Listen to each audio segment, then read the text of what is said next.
What do you say to that, Joe? If we're talking about the budget billing program, for one thing, your usage and what you've been billed is always on your bill from month to month. So if you are on the budget plan, I always recommend to take a close look at that every month. You can always call us and adjust that payment either up or down if you want. We set it based on what our system says based on your historic usage, but you're always welcome to make adjustments to that. If we're talking about the previous practice of bi-monthly estimates, we're done with that. All of our customers are now getting monthly meter reads. So I think this month will be the first month in our last district, the Fishkill district, where people will see 2 consecutive actual reads on their bill. And if you want to make sure that that bill is accurate, the number that is on your meter when they read it is on your bill right underneath that bar graph that shows your usage. All right. I live in a city of Newburgh. My house is only 4 years old. Why do my lights flicker at times? Well, you probably need an electrician to come over and check that one out. Yeah, I mean, it may be something inside the house, and that's way beyond my pay grade when it comes to that. But I will say that every once in a while, when storms do occur, if you see your lights sort of turn off and come back on very quickly again, that's part of some of the investments we're making in the system. It's called an automated distribution system. And what that means is that when a fault happens on the system somewhere, our system is smart enough now where it can identify where that fault is. And if there's redundancies, we can reroute the electricity so it minimizes the number of customers that are impacted. Here's an interesting question. These are text messages, 87453, people are texting in. You got questions? Go ahead. I'll shoot them right at Joe. This is interesting, though. What happens when a house goes solar? How do you charge that? It's a pretty complicated process, and again, it's a system that New York State put in place. If somebody puts panels on top of their homes, we change their meter out, because if their meter starts moving backwards for the energy that they're producing, if they're producing more than they're using, that energy can then come back onto the system. There's credits involved with that. So it used to be back in the day that for every kilowatt hour you produced, you would get credited for whatever the supply rate was at that time, the prevailing supply rate. New York State's changed that a little bit, so you don't get a full credit for every kilowatt hour you put back on the system, and it varies from house to house, which is one of the complications we've seen with some of the billing, that one house could have a different billing system than the house next door to it, even though they both have solar panels on their roofs. So but there is a credit system that's put in place. Again, it varies from house to house, but if you generate more than you use, you build up a bank that you can then use, say, in the winter time when the days are shorter and it's not as sunny, and it can in some cases be beneficial for customers and lower their bills. Okay, good question. Let's see. Here's another one for you. I was told that the budget is adjusted 2 times a year and was refused a printout of all usage when requested. Is this true?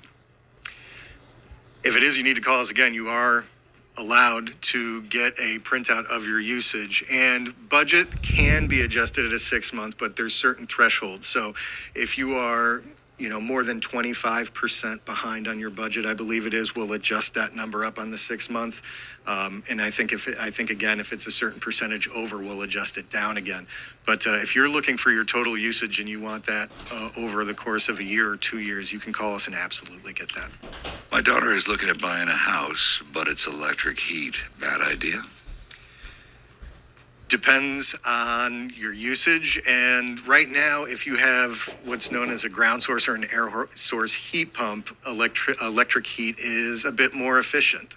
If it's one of the older sort of resistant coil baseboard heating, they do tend to cost a little bit more money on a month-to-month basis by comparison to natural gas or heating oil. But what I will tell you is that, you can take a look at that. You do have the benefit a lot of times with those older electric systems where they're kind of zoned out and they have thermostats in each room. And if you're careful and monitor your usage well, it can work out for folks. But again, I would take a look and see if it's an older electric system or a heat pump system and see if you're eligible to convert. All right. One final question here. I live in Carmel, and every night between 6:30 and 7:30 or so, we get the lights they go dim and then back up, and it's been happening to everyone in town. What is that for? That would be a question for our engineers, to be honest with you. I don't have a good answer for that. A lot of times when you see a dip like that, it has to do with what we call voltage quality, where, with the generation moving through the system, sometimes the overall voltage drops a little bit and it can cause that sort of light dimming to happen. But that would be a question. Give us a call and we can, we'll talk to our engineers and see if there's something that is recurring there in that area. All right, Joe, so here's the deal. Each month you're going to swing in and talk to me and take questions from the listeners. Yeah, I'm happy to. Actually, Joe had no idea I was going to open up the text board and ask these questions, but hey, you took them. All right, good stuff, Joe. Any way you can lower my bill for me, Joe? Please. God, please, Joe. It's killing me, Joe. Oh, it's rough on everybody. It's not easy. And with the restrictions and rules in the state of New York, it's not easy, man. It's not easy. I really wish, what we talked about earlier, I wish they would put a pause on that, what is it called, the new energy or what? The CLCPA, but, to your point, it means a lot to us too. We know that we're out of headroom on this utility bill. There's nowhere to go. So, we're taking a look at our core business practices internally. We're looking internally to see what we can do to make things more efficient. It means a lot to us. We're making sure that every dollar that we spend is spent efficiently at this point. And, and again, we're trying to really open up avenues to speak with our lawmakers to find better ways to make sure that it's just affordable overall from your utility bill to everything else here in the Hudson Valley. All right, Joe, you come see me next month? You got it. Good news next month? I hope so. Yeah, so do I. All right, let's check traffic this morning. K104 Price Chopper Instant Traffic. How's the road shaping up? Well, 684, let's head there. We have a crash southbound north of exit 6A in Lewisboro. It is off to the right shoulder, but close by there is a disabled vehicle.